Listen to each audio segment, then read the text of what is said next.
you're not getting any younger, so move to California or New York or wherever you want to live, because I truly think that one of the only things people really regret in middle age and beyond is not moving, which is a metaphor for staying in the same place too long.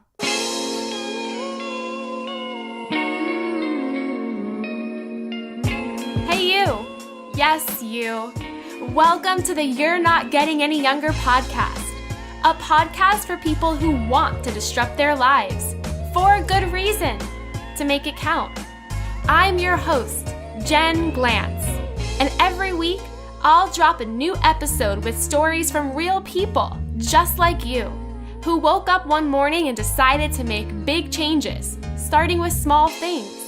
We'll cover topics like entrepreneurship, love, failure, and self-care. Hey, you're not getting any younger, so let's make this an adventure. Ready?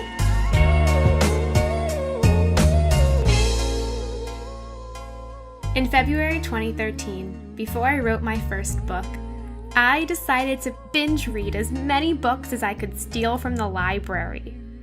One of those books was written by an author I had never heard of before, but I read the book while sinking into the cushions of my couch on a Friday night when the snow was falling so hard outside that I felt like I was reading inside of a snow globe. After I finished, I tweeted the author.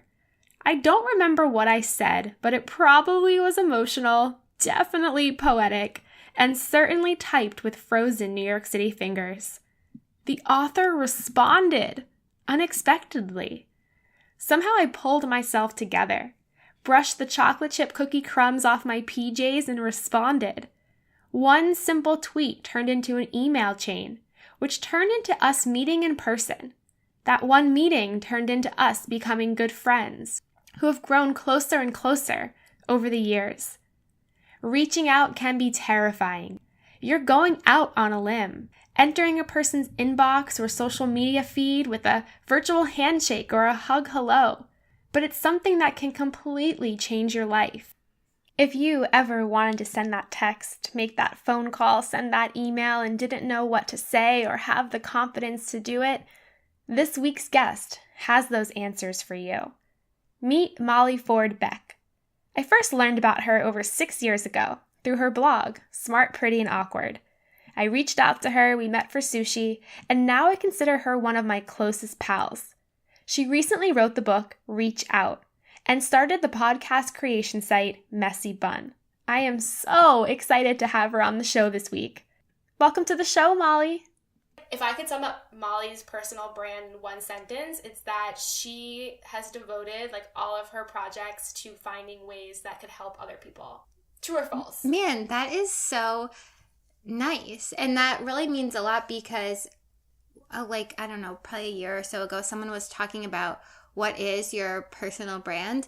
And I really came back to the idea that I just wanted to sort of give or share advice or tools that help make other people's lives better. And you do. For example, in 2015, you wrote an article for Forbes that was titled 2 Words That Made This Millennials Network Explode. Mm-hmm. I mean, the title alone is completely eye-catching, but what were those 2 words? Reach out. Whoa. The term reach out is something we're all forcing each other to do. It's if you want something, go out and reach out to someone about it. But the concept alone is so hard to do. So what did you write in that article that caught people's attention? Well, the article was part of a series on Forbes called Mentoring Moments, and it's where people share moments that they feel like their career really sort of jumped to the next level. And when I got asked to write a post about that topic, I was trying to think about something that I haven't written for before. As you said, I have a blog that I've written in for many, many years, so sometimes it's hard to find a sort of a new angle. And it occurred to me that I'd never written about this thing that I've been doing every morning at 9:15 a.m. for years and years. And that was sending an email to someone that I either didn't know at all or I knew, I wanted to get to know more. And that was something that I started back in probably 2012, 2011, right in there. I think it was February-ish 2012, where I went to a party and I was talking to this guy. And when I was talking to him, sort of just like hit me that the reason that he was very successful in his field, and he was name dropping people, and he, you know, sort of rolled into it was someone's birthday party in the village, and he like rolled into it with all these people around him, and he just seemed like someone that really was like going places, whatever sort of that term means. And it sort of struck me that the reason he was going places was not because he was that much smarter than me, if he was even smarter than me at all, but because he knew the right people. He knew the right people. What do you mean by right people? He knew people, I never saw him again after this night, so I couldn't even tell you his name, but he seemed like he knew people that were helping him with his career. He was talking about he and his boss had been doing some sort of social event together. He was talking about his work friends. He was name dropping people in his industry that were impressive to him. I didn't know their names, but clearly were people that he thought I would be impressed that he would know. He just seemed like he had a community around him that was supporting him, that was helping him sort of climb, and I didn't have that, and that became very clear to me in that moment. So anyways, I'm thinking about this in the moment, and then, you know, probably someone came over and was like, you know, Call Me Maybe is on, we have to go dance. And so I forgot about it. And then I would say for like the next week or so, I just kept coming back to thinking about how this guy was, quote unquote, so lucky. And I was really sort of jealous of him. And I always try to think about jealousy as, instead of just being jealous, it sort of shows you what you want more of in your own life. And I really wanted more people to know about me and that would support me, and vice versa, that I could support them. But really, I was thinking about myself. I was thinking, how can more people know about me? And I decided that every morning I would just email someone that I either wanted to get to know, or that I had one of those things where you like exchange cards but never follow up. And I would do it. And at the time I was working at like a really big company, so I would do it from my desk. It was just an email. That's why I chose email over like asking someone to coffee or something. And so I put RO, which was short for reach out, every morning into my calendar, 9:15 to 9:30, and gave it no end date. And I started doing that, reaching out to people. And how would you find the people you were going to reach out to every morning? Good question. You know, people, that's a question I'm asked a lot. Honestly, it's very easy if you just think about, I am positive all of us right now in our phones have either the email address of someone that we meant to reach out to, but we haven't. We have a picture of someone's business card before we threw it out. There's someone online that you read their stuff or follow them every day that you want to get to know better. There's someone that you just think is cool. Honestly, if you don't know who to start with reaching out with, ask yourself, who do I think is cool? And as long as they're not like Oprah, then they're a great person to start with. Okay, but I think it is like a little bit scary. Like, I love that you had the courage to do this, but I think like in my mind, I have lists of people who I really want to send an email to, not asking for anything, just saying hello to. But a part of me is so scared. And I think when I break down what scares me is that A, they're not going to write back, or B, they're going to write back and like my image of them is going to like shatter because they're not going to be nice or something, you know? It's like, But I think it's more of like a self-proclaimed fear of I'm not good enough to enter their inbox. Like, do you ever feel like that, or do you just push through that fear? Okay, what you said is totally true. And those are really common fears. You're worried that someone won't write back, or if they write back, they'll be mean or say something bad about your life or what you did. The first is a true fear. It will happen to you. Usually response rates for reach out emails, which are these sort of emails to someone that you don't know at all or very well, are hover around anywhere from 20 to 80%. And the 20% would be if it was like someone that you have no connection to, they never heard your name. The 80% would be if you have a mutual person in common that you can call out in the subject line. That's why get that response rate higher. Or if they've met you in passing before and they might recognize your name. So no one on this earth has 100% response rate to their emails if they're really pushing themselves to expand their network. So that will happen to you, and that one of the reasons I really sort of advocate for doing it every day is because you just literally can't remember all the people that you reached out to before that haven't responded, because there's another one you got to do today. And so that's a true fear.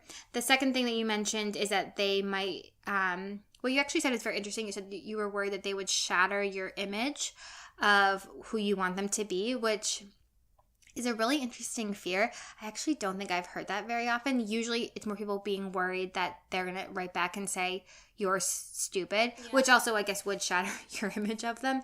But I think there's some truth to what you said about if someone that you really admire and you write this really sweet, nice email to them and they write back thanks, period, or they don't write back at all, or they write back something that is dismissive, it's hurtful. It is totally hurtful. And it happens. It happens if you go to a speaking event and you wait in line for, 25 minutes and you're clutching the book that meant so much to you, hoping that the author sign it, and you get up to the front and they say name and they just sign it and you leave. Yeah. That sucks too. Yeah. And so, sometimes it can be dangerous to meet your heroes, but sometimes it can be dangerous to be too scared to meet them. I think one of the things I've been doing is every quarter I go through the draft folder in my Gmail, and I am kicking myself because there are so many emails in there that I wrote the entire email for. I have the person's email address, but I didn't press send because I was so nervous, and in my head I was like, oh, I'll do it later, and then later never happened. So for people who can write the email, they can get to the step of finding that person to reach out to, like, what advice would you give them to press that send button? 2 pieces of advice. Pretend that you're a consultant for your own life. And if you're a consultant for your own life, he would tell you to press send. So do what the consultant says. And the second thing is you, right before you press send, think about the person you want to be. And pressing send gets you closer to that person. And the third thing I would say, some of the most impactful emails that connections I've made through this have actually not been to people that I've been nervous to press send to. They've been to people that I'm like, oh, I need to reach out for today. Oh yeah, what about that person I met 3 weeks ago at that party? Or, oh yeah, I think like Jen said that her cousin was interested in this. I should email him today. It's like the emails that I'm just kind of like the throwaways always end up to be sort of more impactful. Anyways, I think that's like such a good piece of advice, and especially for this podcast, you're not getting any younger. In my head, it's like you almost have nothing to lose. Nothing.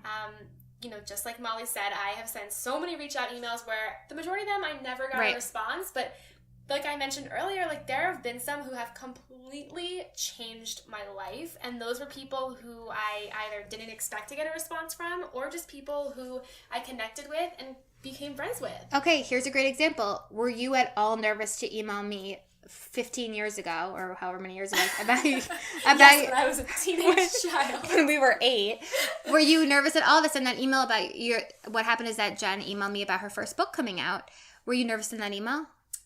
So I'm going to read the emails a little bit later. Oh, we're going to read it? Cool. I remember like the first email I sent to you in 2012, I was really nervous to email you because I had loved your blog. I didn't know you. Right. You did email me before the book. Yeah, of You're right. course. Okay, I had my reach outs planned. No, you did. You're so smart. But I okay, remember good. like why I pressed the send button on you was because I felt like so over my life. Like I was working a dead-end job. I was just so like blah, and I had nothing to lose. Like I wasn't at a point in my life where I felt comfortable. I felt like on fire, and I think emailing you was just like I had given up on caring, and I liked you. I thought you were awesome. I never thought you would write back.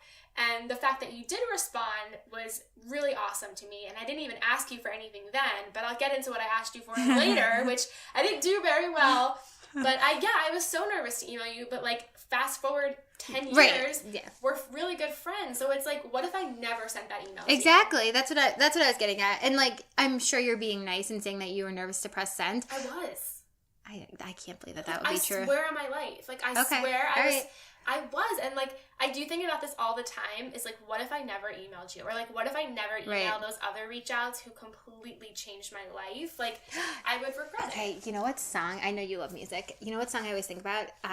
The Regina Spektor song. It's like, what if I had never ever met you? What if I had never fallen in love? It's so true. I mean, I feel like we're like,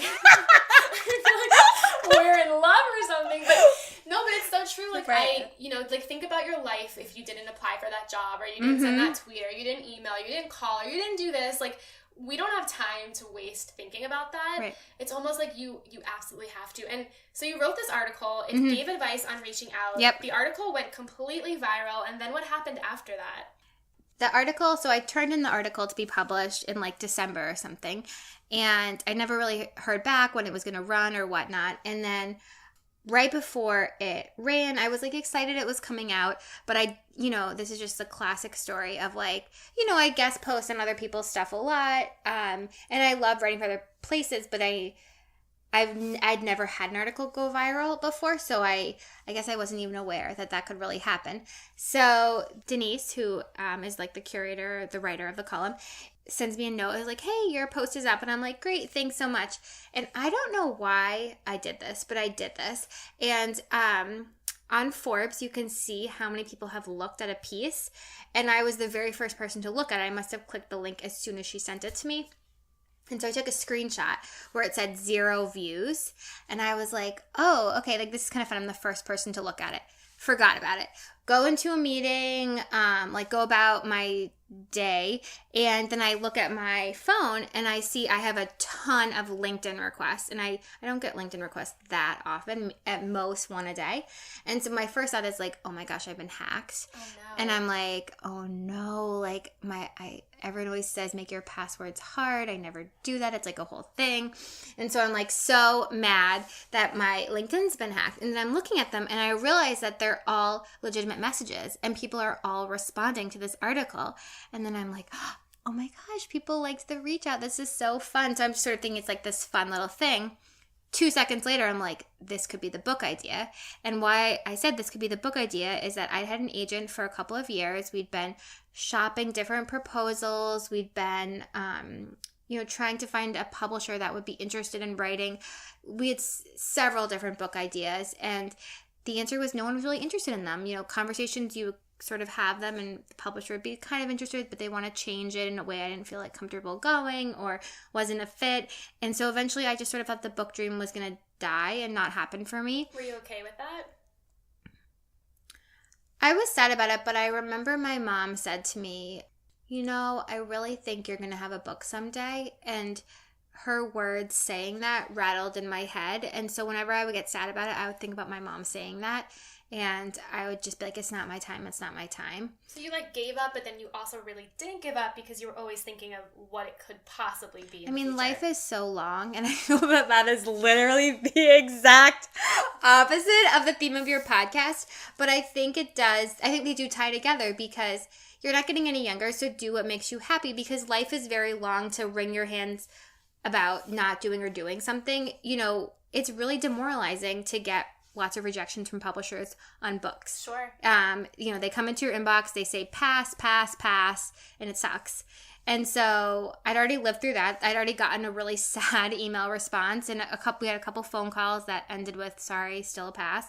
And so I was sad for the moment, but I just kept thinking about my mom saying it's not your time. And so after this article went viral, I realized that this could potentially be the idea.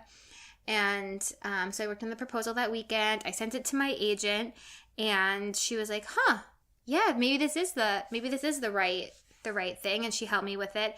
And then we had a deal with McGraw-Hill within, I don't even know, 5 weeks, maybe 6. Which is so amazing because people who don't know Molly and who read the book or who will read the book, they don't realize how much you've gone through with trying to write a book, it not happening, and then this being the idea.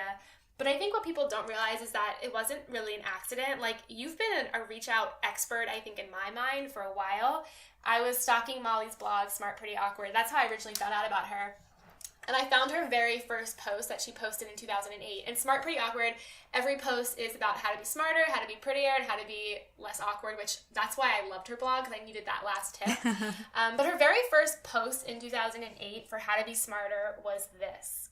Ask your superior, professor, or boss 2 questions about a process or concept you don't understand before 4 p.m. today.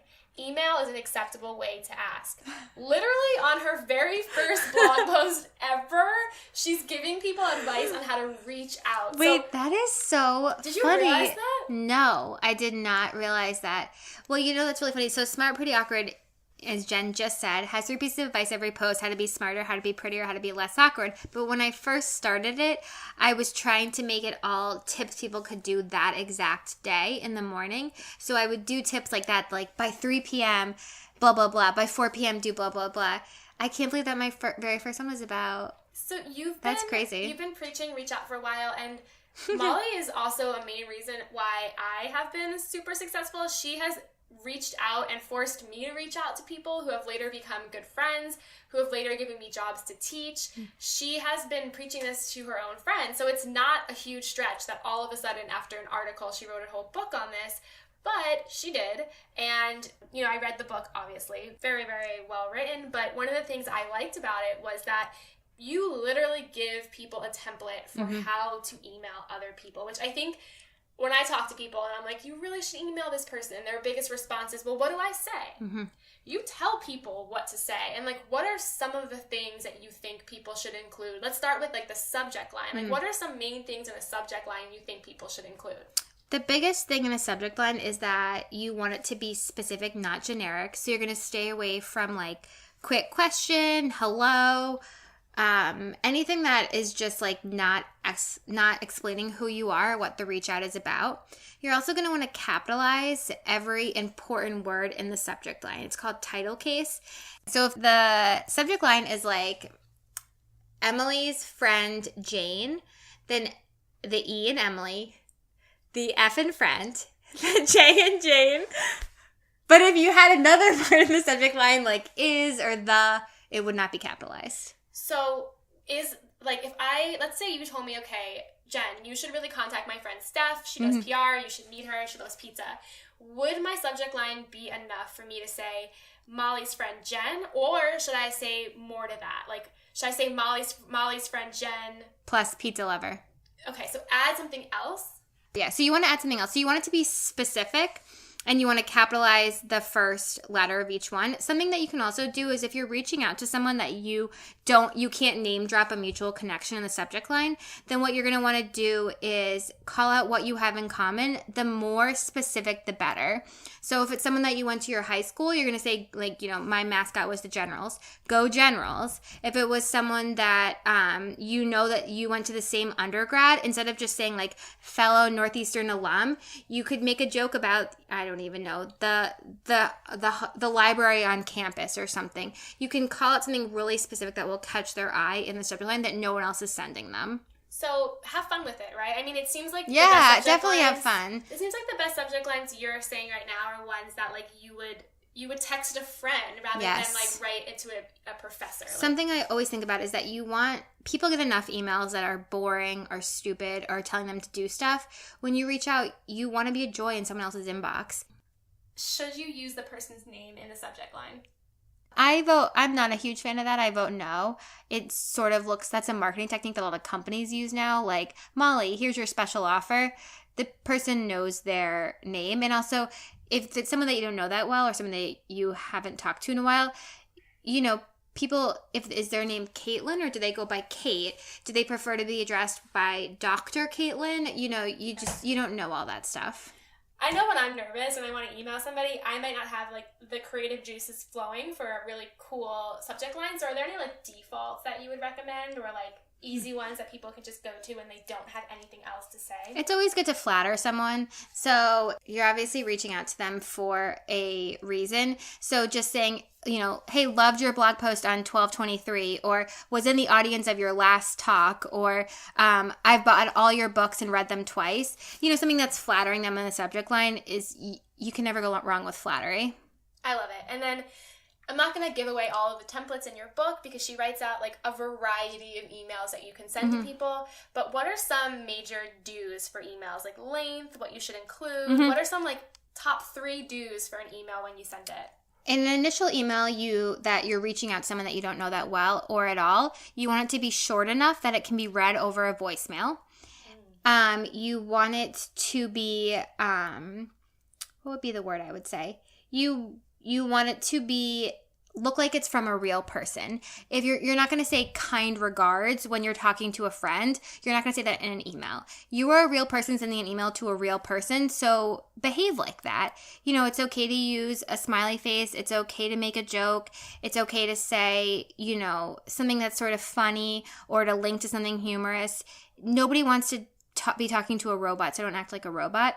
And then the third thing I would say is, when you're reaching out to someone that you don't know well, you want to offer them a gift. And the gift is a compliment plus one other thing. And so a compliment would be like the, hey, love your books, and also. And a really easy and also is to link to an article about something that you think that they might be interested in that they probably haven't read yet. So you're not going to, if you're reaching out to a big author, you're not going to be like, hey, have you read Lean In by Sheryl Sandberg? This person has already read Lean In by Sheryl Sandberg. What you want to do is say, hey, here's an article in some sort of reputable source from your industry, and that I think would be in line with something that you might be interested in hearing more about. Offering them a gift of an article or book recommendation that they probably haven't heard of is a good way to distinguish yourself from everybody else that's also emailing them to be like, hey, I love your books. I think that's great because then you're also showing that you are wanting to connect with them in a deeper way than just sending a throwaway email, right? Like you're giving them something that they might enjoy, they might care about too. Well, the other thing that you want to think about is if you were really successful, what would catch your eye in an inbox? You know, you have to imagine these people are, even if they're not, they're all obviously special enough for you to follow up with them or to message them. So they're probably getting a couple of requests a month. So what would you want to see? And you'd want to see something that was personal and specific and not too long and talked like a real human and offered them some value. And if you stick to that, you're a real human talking to a real human. That would be sort of my number one tip to any sort of reach out. I know you're probably going to get so mad at me about this because we talk about how we just think this is like our personal pet peeve, but the other day I went on LinkedIn and I looked up every single person that lived in LA that I connected with, and these were like really cool, big time people, and I wrote them an email, and in the email I asked every single one of them to meet me for coffee. I didn't give them a compliment, I didn't give them an article to read, I just said, I would love to meet you for coffee.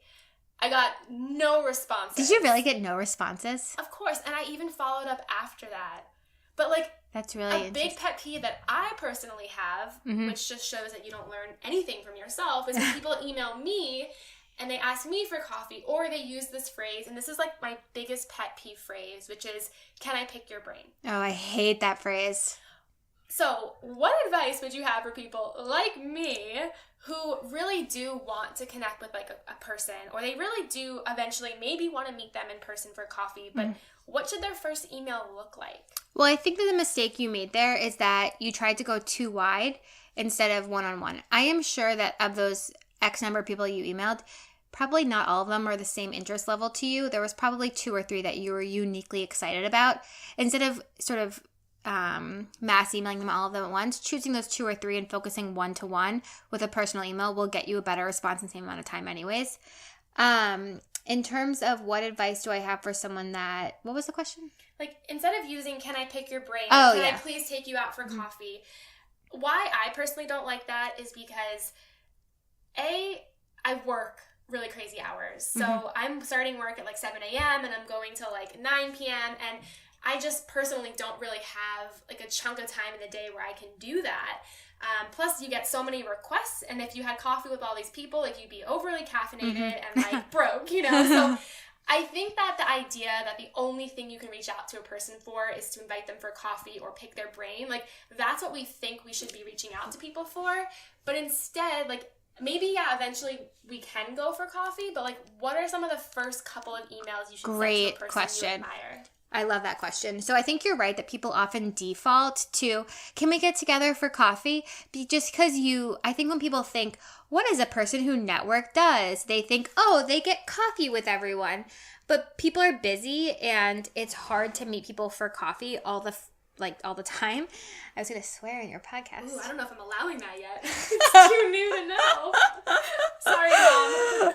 And so one thing that is helpful is people often think that a good first email is like, can you be my mentor? Which along the same lines is just like too much too soon. Instead, what you want to do is you want to think of, why do you want to meet them for coffee, or why do you want them to be your mentor? And it's probably because you have some very specific stumbling block right now in your life. You can't figure out pricing for a course you're doing. You can't figure out how to quit your day job. You can't figure out how to get a new job. So ask them for a piece of advice and put a number on it. So do you have one tip for how I can blah, blah, blah? And if they want more information, they can follow up with you if they need more information. But really you want to give them sort of something that they can answer quickly over email. And tells them a little bit more about yourself. Like, hey, I'm looking to leave my day job. I've been here for 3 years. I work in copywriting and I want to move into blah, blah.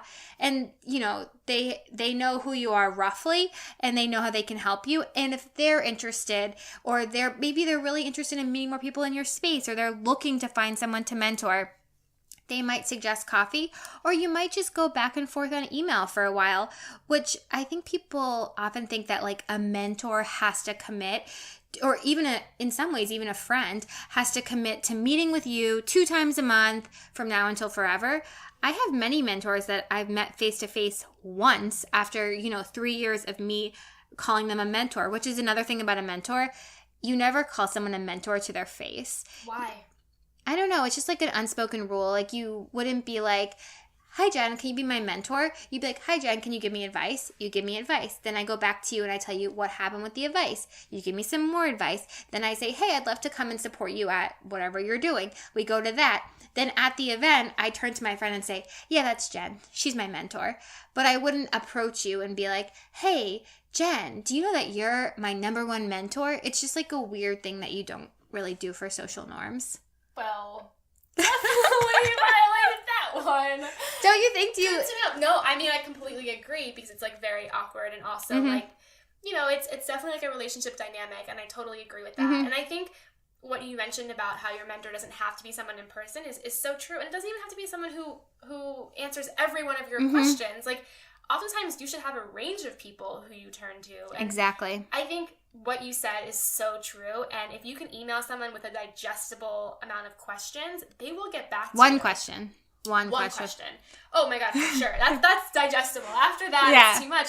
Like, you're more inclined to get an immediate answer rather than waiting months for them to meet you for coffee. And make sure the question you're asking them is something you can't Google. Ooh. So you're not going to ask them, how do I start a business? You're going to say, what's your one tip for building an audience in this field? That is some field that they have knowledge in. Yeah. Make it something that's sort of unique to their expertise that Google can't help you with. What's the craziest reach out situation you've ever had? Like, where you reached out to someone and they written back and it like altered the course of your life. And I mean, you could say me, but you don't have to. I mean, almost all of my really good friends that I've made post-college have been from reach outs. Actually, now that I'm saying this, I have one really good friend that I made, Melanie, that I made at a job, and a couple other good friends. If any of my other friends are listening, I love you so much. But like, I have a couple of friends that, most of my friends that I would, really are really special and important to me. I've made through reaching out. We have a mutual friend, Steph, a mutual friend, Bonnie, my friend Jocelyn. Those are all people that have met either because they reached out to me or I reached out to them. So it's kind of even like, I mean, this is a crazy concept, but also reach out in person too. Like, yeah. I find it really hard. I go to coffee shops a lot and I eavesdrop on everyone's conversation. And sometimes like you just want to jump in, and maybe you should, because like you never know who you're sitting next to. You never know, like, the people around you, whether online or offline, like, they are the ones who are going to change your life. I think it's rarely complete strangers. I think it's like the people who you are sort of surrounded by. The popcorn method. Like, what's that? The people that are popping up in your face, like, because they're close enough. I like that a lot. But I would have to say, you have to have the right personality for the in-person reach out. So true. I don't have that personality. Like, Christina leaned across the table to talk to me. My strength is really not in the in-person. Hey, I heard you were talking about. I remember once I was working at Venmo and I was in a coffee shop, and at the next table over were 3 students who were working on a project about Venmo. I probably would have made their day to been like, hey, I'm the head of marketing there. I'm like happy to talk with you. Yes. And I was too nervous to say that. That happens to me all of the time when I hear people talking about things, where I would like bring so much value to the table, but you just get so shy in that moment. There's something about it that I'm not good with reaching out in the moment, but a strength of mine is the follow-up after. So Christina and I exchanged cards, and I think we all exchange cards with people that we think, man, they're really cool, and then we never follow up. The strength wasn't in meeting her. It was sending an email after and be like, hey, I met you. Let's stay in contact. If you could reach out to any celebrity, who would it be and why? You know who it is. Hoda Kotb. Why? I absolutely love the Today Show. I'm so happy she's the new co-anchor. I love the fourth hour of the Today Show with Kathy Lee and Hoda. And I think she's just an example. You should try to have her on your podcast, honestly, because I think it is so cool how she was 52 or 53. For years, she talks about this, so I'm paraphrasing her words, but she talked about how she always wanted to have a child and just the timing was never right. And then she said, this is the year. I'm doing it. I'm going for it. And I find it really inspiring that she adopted her daughter about a year ago. And she's had this amazing year ever since. She's now the co-anchor of the Today Show. She has this adorable little girl. And you could look at her and say, wow, she waited till she was in her 50s to become a parent. Or you could say, at least she didn't wait till she was in her 60s. Like, she realized what she wanted to do and she realized she wasn't getting any younger. And that's just for your podcast. I just have loved her forever. I've had the pleasure of meeting a lot of celebrities, a lot of news anchors, and I love this story, and I love when you tell it again, how she was so nice. I've done a lot of TV interviews in my life, and I have never in my life met somebody as sweet as her. She had absolutely no reason to be nice to me when I was on the show because I was a nobody. And she walked up to me, she gave me a giant hug and was like, I am so excited to meet you. I know you're from Boca Raton, Florida. I spend a lot of time there. And I was like, whoa, how did you know that? Like, she was like, we're going to have fun. Don't be nervous at all. Meanwhile, I'm like stress sweating, but she was so nice to me, yet she had no reason to be nice to me. I love that. And for that, I will always think that she's an incredible human being, because most people on these TV interviews don't look at you, don't talk to you until the camera goes on and they have to say hello. And she just went above and beyond. Okay, do you think you could maybe try to get her on the podcast? Goals. Do you think maybe I could come along and be like, hi, I'm Jen's assistant, just here for the day? Of course, maybe you could talk to her because I'll be too starched to say anything. I love it. I want you to critique the first two emails I sent to you. Okay. So I'm going to sum them up really quickly. So my subject line to you in email number 1, and this was in 2012, was, I wanted to say hello. I just called to say I love you. Come back home. Practically what I wanted to say to you, but like, how could a person improve this subject line? I believe the email is about how you're a reader of the blog. So you could call out, I tried your tip on set the date and it really worked. You could say, make a reference to a recent quote I did. You could call it something specific from the blog. You could, something that's also very complimentary is to say how long you've been following. So like, I've been following your blog for 4 years, or like long time reader, first time emailer. Ooh, I like that. Something like that.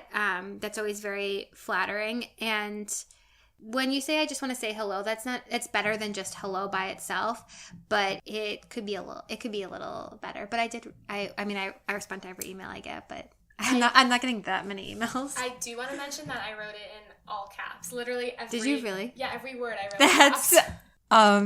Incredible. So maybe that is the method that I can't believe it didn't go into my spam folder. I copy and pasted it, and that's what came out. But okay, why were you yelling in our first email exchange? I think I was just like, I just want to say hello! Because I was in Florida and you were in New York, and I wanted to make sure that you heard me. Oh, you were still in Florida back then? Yeah, I was like at the worst job ever at a magazine, and I was so depressed about life. That was a dog poop job, right? Yeah, it was. And I wrote you this email. I'm not going to I'll post it on the website, but I wrote to you saying that I really liked your blog. I gave you a compliment.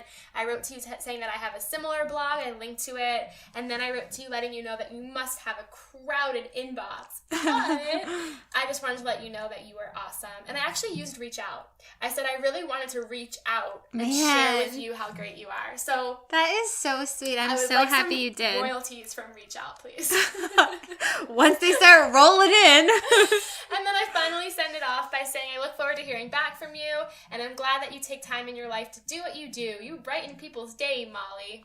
Oh, that's really sweet. What a nice send-off. That would have been a great subject line, too. You brighten people's day, Molly. Ooh, I like that. Okay. That would be a good way. Actually, remember how your earlier question was, you should use someone's name? If you use someone's name at the end of the subject line, it looks a little bit less spammy. I like that.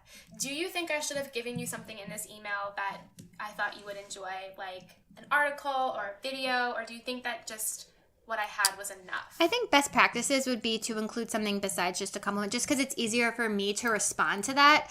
You know, when you get a great email like that that's really complimentary of your work, it's hard for me to say too much back besides, thank you so much, thank you for reading. Where if you had given me, we could have started a dialogue, hey, this is an article you might like, and then I could maybe have shared my thoughts on the article. We could have started maybe a bit more of a relationship, which is why I do advocate for the compliment plus something else. It's just easier for the recipient. But there's nothing wrong with your email. I'm going to give it a B. I would have given it a B plus if it wasn't in all caps. I thought you were going to give it a C minus. So I'm grading on a curve. I get a lot of emails that are weird. Well, you responded and you were so nice, but then I didn't really respond anything back. What did I respond with? Do you have that? Yeah, of course. You wrote back, thank you so much and thank you for reading the blog. I love your site. Just poured over past entries. Now following you on Twitter. Oh my God. Looking forward to seeing more awesome stuff. And then you called out a blog post I wrote for another website and how that made you feel. Cool. Which I think that I was like so wow, I really wrote back a lot, huh? You did. I take back my compliment that I couldn't have said a lot back. That was a lot. You were awesome. But then cool. like I didn't even write you back for 2 years when I decided, I guess in my head, again, I was so desperate. Why not just reach out to people and let them know about my book? And not just let them know, but ask them to buy it. So this email, which was with the same subject line as before in all caps, I pretty much just wrote to you, me again, I still adore your blog. And I wrote a book. Here's the book, and this is what it's about. All my friends are engaged. Here's a link to the book, and if you read it, let me know your thoughts. What did I do wrong there, Molly? Okay, so first of all, I love the hustle that you were emailing people to tell them about your book. That's awesome. I think sometimes it can be a challenge because when you ask someone to review the book, sometimes you usually offer to give them a free copy. Of course. Which is really funny because you would think that I would have gotten that and been like, oh, that's weird. She wants me to buy it, whatever. But I actually did buy it. So maybe it works in some weird way. So it really did work. And you know why I know that I bought it is because your book, All My Friends Are Engaged, is the first book I ever bought on Kindle. I think at the time it was only available in Kindle or on ebook. It was. And so I have I remember having an email chain with a friend asking him to show me how to download an ebook, and it's still on my phone right now. I'm so happy that's it's that cute picture of you with your hair kind of to the side. Real hair. Was that your real hair? It was. But what I remember is that I checked my inbox and you responded saying that in the book I mentioned that I lived on 31st and 3rd in Manhattan, and you responded saying, oh my God, I live 2 blocks away, let's get dinner. And I just thought to myself, this is no joke what went through my head. And this is the first time I'm telling you this, so I'm super embarrassed. I'm nervous. But in my head I was like, thank God I included that detail, because what if she didn't know I lived so close? Maybe she wouldn't ask to get dinner. No joke. I was so happy. I am happy you included that detail, because honestly, if you hadn't included it, I don't know if I would have taken the initiative to ask for dinner. Yeah, I was really, really excited, and I was like, oh my God, I'm going to meet her in person. I've been reading her stuff for a year. But I remember what I wore, which is even weirder. Wow. Yeah. This is really interesting. What did you wear? I wore purple colored pants from Old Navy and a black top with a collar. I can't even remember this top because it was fantastic. It was a black sheer top with a gold collar. Gold sparkly collar. Man, I never think of you as an Old Navy person. I always think of you as a Forever 21 person. I get essentials from Old Navy, pants, workout clothes, yeah. The prices can't be beat. No, and that's what I remember I wore to our first sushi date in 2014. Nana Sushi. Yeah. What a memory. Crazy. So one of the cool things about Molly's book, Reach Out, which I highly recommend you read, I do a lot of one-on-one coaching, and I make every single person I work with read this book because it will change a lot of what you do with your life. But you use something called Messy Bun, which is your new business, as your main use case in the book. What is Messy Bun? So messybun.com is the URL. It's a platform that lets anyone create a podcast very easily from one site. So you go to messybun.com, you can record, you can edit, you can add in music. We have a free music library. You can upload your own music if you wanted to. You have an editor so you can cut or use fade in or fade out for music tracks. You can use up to 3 tracks for each podcast. And then you can publish it. And once you publish it, it's live on messybun.com instantly. And then you also get an RSS feed that then you can use to have the podcast run on other places like iTunes or Stitcher or TuneIn Radio. and you don't ever have to download anything. You don't need any special equipment. All you need is a computer with internet access, and you can share your voice and join the podcasting revolution, as Jen knows, because this is her brand new podcast, which is happening right now. I honestly really love the name of this podcast. How did you think of Messy Bun? So I knew I was working in podcasting for a couple other companies, and when I would ask people as part of those conversations, how come you haven't started a podcast yet? The answer was always sort of, well, I really want to start it, but I was debating between that and a video series, and I don't really know what to do. So we would talk about, video series versus podcast, and then eventually people would usually land on the podcast as being of interest to them over a video series, because you don't have to have your hair or your makeup done. All you need is a voice, and you can start podcasting that day. And so I liked the idea of Messy Bun. Anyone can use the site, whether you have long hair or short hair or no hair at all, but the feeling that all you need is to start talking, and you can share your story with the world. So that's where the Messy Bun sort of feeling came from. I think it's so great because currently I'm sitting here with Yeah, you actually have a Messy Bun! I haven't washed my hair in maybe 3 days. Oh my God, that's funny. If we were doing a video right now, I'd feel so self-conscious and crazy, but the fact that we can just talk and have a good convo with a messy set of hair is amazing, and I really, really love that. Another reason I named it Messy Bun, just to go back to this, is because I really think podcasting, at least at the beginning, to me, it seemed like it was very much a medium that a lot of men were jumping into. And I was really hoping that by starting a site that had a more female-focused name, that more women would feel comfortable joining the podcasting revolution. What's really interesting is, so the site's about 6 weeks. It's been live for about 6 weeks now, post-beta testers. And we, as of this time right now, we have about 350 users and about 80 podcasts on site. And, I don't collect demographic info on the people that use the site, but I can just tell from their names that the site is actually still skewing more male than female. And so one thing I'm really sort of uniquely thinking about is how to make sure more women join the podcasting sort of craze, which is happening right now, because I really truly think that it will be like blogging was 10 years ago, where the people that start podcasting now are the ones that will see the most success with the platform. The most popular bloggers now are the ones that started the earliest for the most part, and I think the same will be true in podcasting. I would love to see more women getting involved in it. I really love how honest you are. You have a podcast called The Messy Project, and in the episodes you share with people how it's going building this business from scratch, and you are so completely raw and honest. I've never heard anything like this. You get on, you share how many users you have this week, you share something that really was awesome, something that didn't go so well. Nobody is this honest, and it's amazing, but how do you muster up the courage to be so vulnerable and honest with people? Well, I just think about if Messy Bun is really successful someday, it will be so helpful for me to be able to look back and see, my first episode, we had 4 users, and half of them were related to me. And it will be so helpful for me to see the journey and be able to see what worked and what didn't in aggregate. But it's also so helpful for people. I think a lot of times, I know I do, when I see a successful entrepreneur, the reason I know about them is because they're already successful. They already have hundreds of thousands of people using their product or buying their goods. And it makes it feel like entrepreneurship isn't for me, because I have to start at zero. And if Messy Bun's really successful, it will be a great sort of audio diary of building a business. If it's not successful, it will still be a great diary that just less people will have listened to. That's about how to build a business that maybe doesn't succeed. And I just want more people, especially women, to get into entrepreneurship in general. And I think by being honest about the challenges and showing that it's not all what you see on Instagram, I'm just hopeful that that is helpful to at least one other person.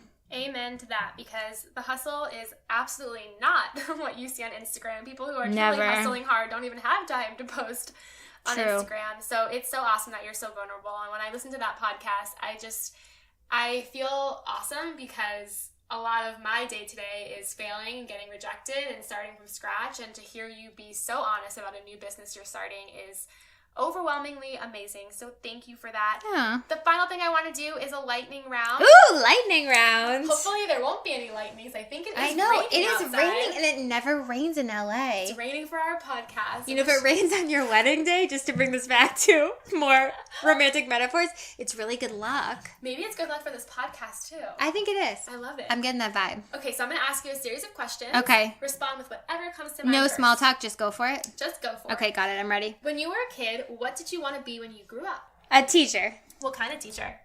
Ooh. I think elementary school. Nice. What's your dream job now? What I'm doing. I like having a lot of different projects in a lot of different industries and having every day be under my control. Nobody ever says that. Everyone else says something totally like what they don't have. So it's awesome that you appreciate who you are and what you have right now. Really. Oh gosh, but the best is yet to come for all of us. I like that answer. What advice would Molly give to herself at age 22 when she graduated from college? Hey, it's going to be okay. Also, it's really smart of you to start this blog. It's going to change your life. If I could delineate my life into a before and after, it would be when I started the blog. That was more impactful than anything else that's happened in my life.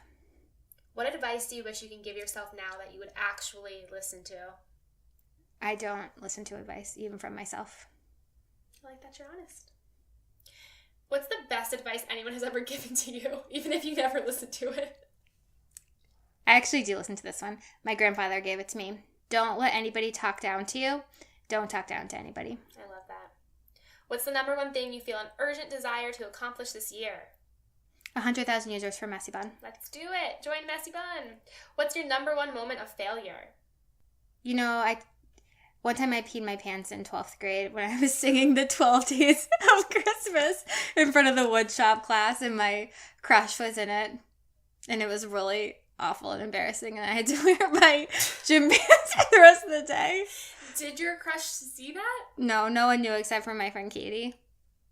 I wouldn't call that a moment of failure. I would call that a moment of... No, it was bad. Okay. wasn't quite sure that you We all had to individually sing, and I was the 8th day of Christmas, and Katie and I were supposed to joint sing it. We were the only girls in the class, and... 12th grade or age 12? No, 12th grade. Okay, just wanted to clarify. No, I had a car.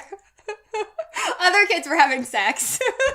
Just so we have the timeline right. Okay, good. And then Katie didn't sing, so it was just my scracky voice going, 8 vectors backing, or whatever the word was. 8 balls in motion. And you just peed. Yeah, because I was laughing so hard because I was so embarrassed because you know who was looking at me. Well, you know what? Maybe one day peeing in your pants will be cool and you will have started the trend.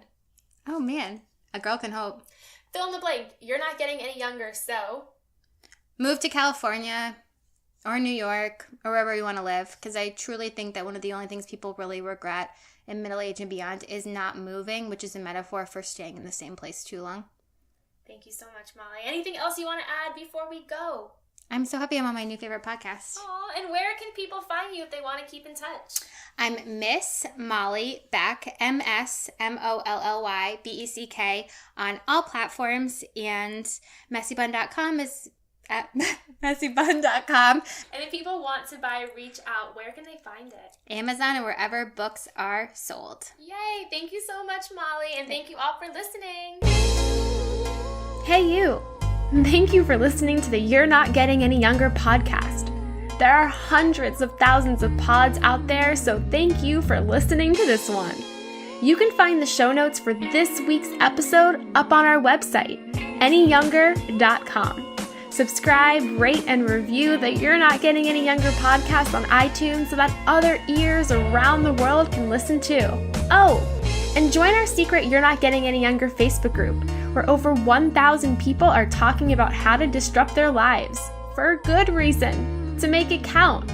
Until next week, all my love, Jen Glantz.